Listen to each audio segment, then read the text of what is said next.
Hello hi అండి, welcome to మన channel. ఈరోజు రెసిపీ వచ్చేసి క్యారెట్ హల్వా అండి.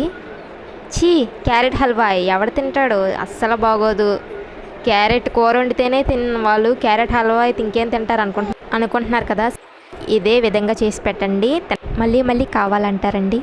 చాలా సింపుల్ రెసిపీ అండి. 1/2 kg క్యారెట్ తీసుకొని పైన తొక్కంతా తీసి కడిగేసి పక్కన పెట్టుకోండి.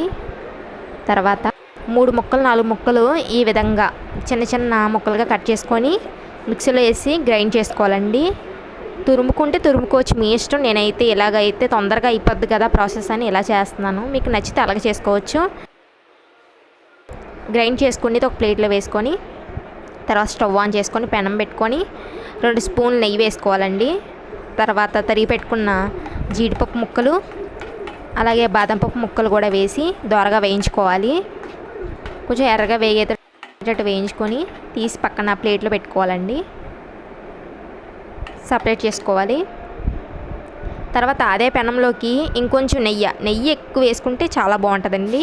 ముందుగా గ్రైండ్ చేసి పెట్టుకున్న మిశ్రమాన్ని అందులో వేసుకోవాలి. ఇది బాగా దగ్గర పడే వరకు వేయించుకోవాలండి. పచ్చివాసన మొత్తం పోయేటట్టు వేయించుకోవాలి.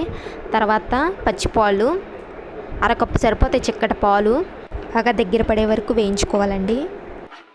పెనం కంటుకోకుండా దగ్గర పడే వరకు వేయించుకోవాలి. ఇలా ఎక్కువసేపు వేయించుకోవడం వల్ల మంచి టేస్ట్ వస్తుందండి, చాలా బాగుంటుంది.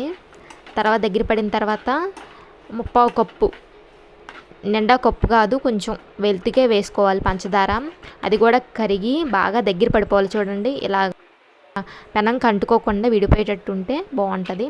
తర్వాత స్టవ్ ఆఫ్ చేసి ముందుగా వేపు పెట్టుకుని జీడిపప్పు బాదం పప్పు ముక్కలు వేసేసి తర్వాత ఇలాచీ పౌడర్ కూడా వేసి అంతే. So simple. ఒక్క 10 నిమిషాల్లో అయిపోద్దండి. చాలా సడన్గా చుట్టాలు వచ్చారనుకోండి ఇంటికి, ఇలా చేసి పెట్టండి, చాలా బాగుంటుంది. సింపుల్గా క్విక్గా అయిపోయే రెసిపీ. నేనైతే ఈ విధంగా చేశాను. కొంతమంది రకరకాలుగా చేస్తారు. నాకైతే ఈ వే ఈజీగా ఉంది. మీకు నచ్చితే ఇలా ట్రై చేయండి. అలాగే లైక్ చేయండి, షేర్ చేయండి, మన ఛానల్ సబ్స్క్రైబ్ చేసుకోండి. Thank you for watching friends. Bye.